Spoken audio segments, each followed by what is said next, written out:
I want to start by saying that even though the book was written in 1985, I have actually really enjoyed reading this book by Neil Postman, Amusing Ourselves to Death.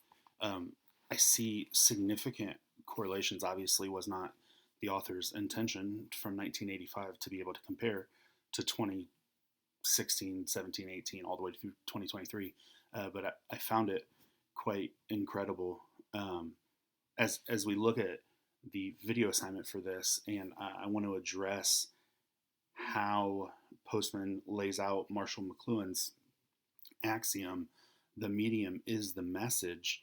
I think that this, from where he wrote this in 1985, I think this has taken significantly new life as we look at it. The medium is the message. We're looking at forms of media favor particular kinds of content, and therefore they're capable of taking command of a culture, and we see it every day through just all the different forms of media that we just have at our fingertips all the time. I like Postman's quote of Northrop Frye: through resonance, a particular statement in a particular context acquires a universal significance. Again, I think all these things, it's just so fitting the way that Postman laid things out in this book uh, so many years ago, 38 years ago, uh, that still are so relevant today. Visual media has changed a lot since the book was first published, and the content available is so much more significant in quantity.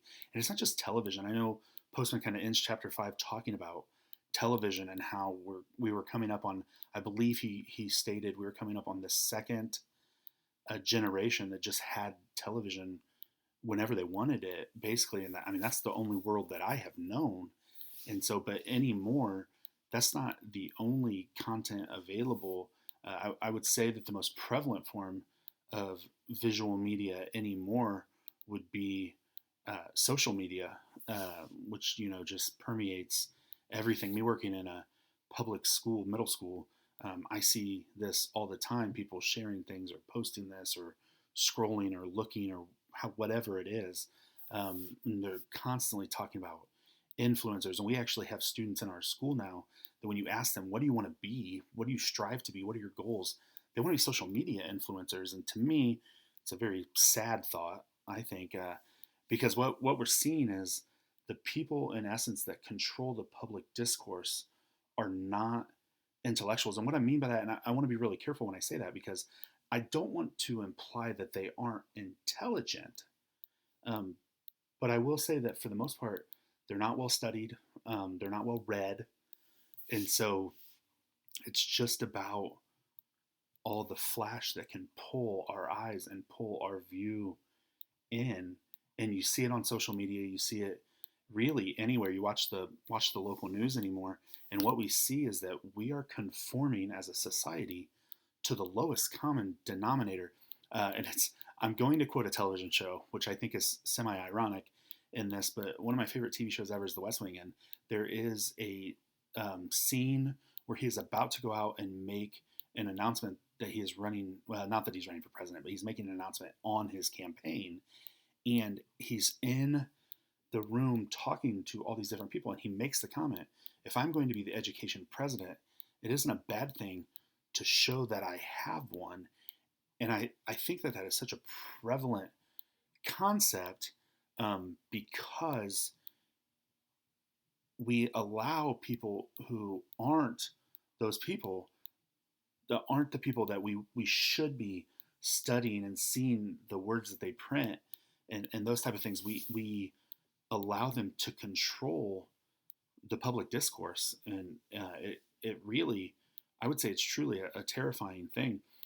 For example, as we go into election season, our current political debates, they're more flash than they are substance. I think that that is obvious, and content takes such a back seat to viewership. I loved when he was talking about the debates with President Lincoln, and they were talking about, they got, and I apologize, I should have written it down, but they got an hour to lay out their side and an hour to lay out the rebuttal and then a half an hour to rebut again and all these different things. And it's just not what you see anymore. It's all about the one-liners. It's all about the 10-word answer and how quick you can get this out. And anymore, it's all about insult. So our attitude towards this visual media should be, I don't use the word contempt, but I honestly feel that like we should approach it with such skepticism, and we should approach it from a way of like, what are we doing? What are we looking at? And I kind of view, the last part of this is our view of God's written revelation shaping the attitude, um, shaping the attitude of how we view all of this and our Christian convictions. And I I'm a big believer in reading the old books. I'm a big believer in reading a library that has Jonathan Edwards and has Charles Spurgeon, and I fall more on the Reform side in terms of tradition, just myself personally. And so, like, I find myself reading Zwingli and a lot of these reformers, and I think that the way that things are phrased, the syntax, all of this stuff matters, and the ability to lay it out and write it out and make sense of it all, the ability to go back and peruse through it and highlight and make notes in the margins and all of these things which people have done for centuries, maybe not highlight, but for centuries, to be able to pass on this information, but be able to best understand what we're going for is so important. And to see even in the Old Testament, when you were looking, yeah, stuff was written down and it was a lot of oral tradition, but eventually it was all transposed into written form. And I think as believers, we should place a very high priority on we should place a very high priority on that book learnedness. We should be able to go and read all of these heavy thinkers that just dictated custom and dictated discourse for centuries, that it just doesn't happen anymore.